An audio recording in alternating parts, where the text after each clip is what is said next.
비정상적으로 질투를 하는 여자친구에게 이별을 고했다.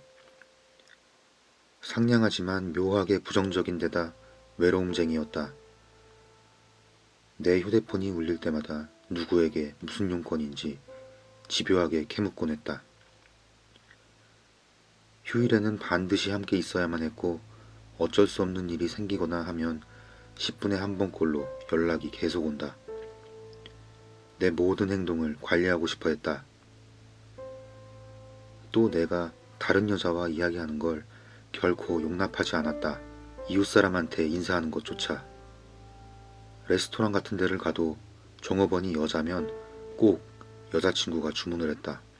친하게 지내던 누나가 있었는데 그 누나도 여자친구한테 시달리다 연락을 끊었다.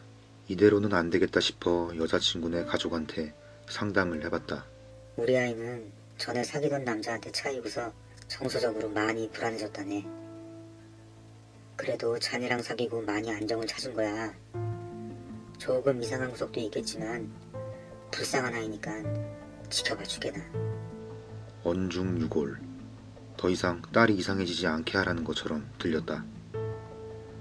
경찰로 일하는 친구에게도 상담을 해봤지만 실질적으로 사건이 터지지 않는 이상 공권력이 어찌할 수 있는 문제가 아니라는 답만 돌아왔다. 그러나 더 이상 돌봐주고 싶은 마음은 없었다. 이야기로 풀기에도 너무 늦었고 더 이상 같이 있다간 내가 미칠 것만 같았다. 여자친구네 집에 가서 가능한 한 온건하게 돌려서 이별 이야기를 꺼내봤다. 그러자 여자친구는 사람 같지 않은 형상으로 내게 달려들었다. 필사적으로 억누르며 설득을 시도했지만 여자친구는 집요하게 내 누나를 뽑아내려 들었다. 겁에 질린 나머지 나는 여자친구를 냅다 밀치고 말았다. 멀리 나가 떨어진 여자친구는 일어나더니 부엌으로 뛰어들어갔다. 지금까지 느껴본 적 없는 오한이 온몸을 휘감았다. 나는 맨발로 여자친구 집에서 뛰쳐나왔다. 엘리베이터를 안절부절 기다리고 있는데 여자친구가 문을 부수듯 박차고 나왔다. 맨발에, 그리고 손에는 식칼을 든 채. 그걸 보자마자 엘리베이터는 포기하고 계단을 향해 뛰었다. 아파트 계단을 구르듯 달려내려왔지만 바로 뒤에서 쫓아오는 여자친구 발소리가 들려왔다. 1층 현관에서 주차장까지 가는 사이 여자친구는 더욱 빨리 쫓아왔다. 필사적으로 달렸지만 귀에는 여자친구의 거친 숨소리가 들려온다. 이대로는 안 되겠다 싶어 바로 뒤에 여자친구가 왔다 싶은 순간 그대로 주저앉아 발을 걸었다. 여자친구는 내게 걸려 넘어져서 그대로 얼굴부터 아스팔트 위로 떨어졌다. 떨어뜨린 식칼을 발로 멀리 차고 여자친구가 일어나기 전에 서둘러 내 차로 향했다. 주머니를 뒤져서 열쇠를 꺼낸 후 문을 열고 안에 몸을 던진 후 곧바로 시동을 건다. 후진의 방향을 돌리고 주차장 밖으로 나가려 엑셀을 밟으려는 찰나 운전석 문이 덜컥 열렸다. 숨을 들이마시는 바람에 하고 꼴사나운 비명을 외치고 말았다. 여자친구를 차마 바라볼 수가 없었다.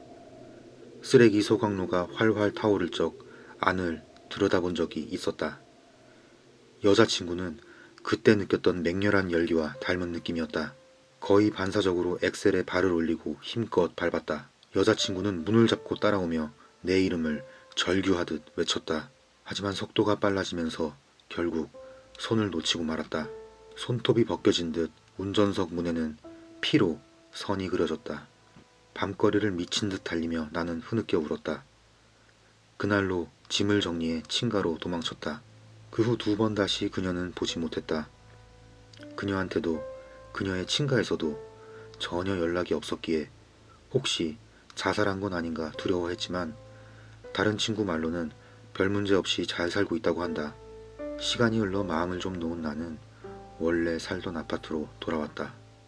저녁 식사라도 만들 요량으로 냉장고를 열자 작은 상자가 눈에 들어왔다. 기분 나쁜 예감이 들었지만 열어봤다. 안에는 그날 여자친구네 집에 신고 갔던 구두가 갈기갈기 찢겨 있었다. 그리고 편지 봉투가 하나 있었다. 그걸 보자마자 그날 느꼈던 공포가 되살아났다. 심장은 갑자기 날뛰고 입안은 바짝바짝 말라 기분 나쁜 맛이 느껴졌다. 가빠져가는 호흡을 간신히 달래며 조심조심 봉투를 열어보았다. 안에는 편지가 아니라 딱딱한 꽃잎 같은 게 들어있었다.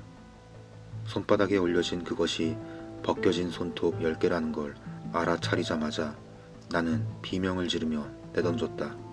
당황해서 친구에게 연락을 하려 했지만 집 전화는 신호가 가질 않았다. 자세히 보니 전화선이 끊겨 있었다.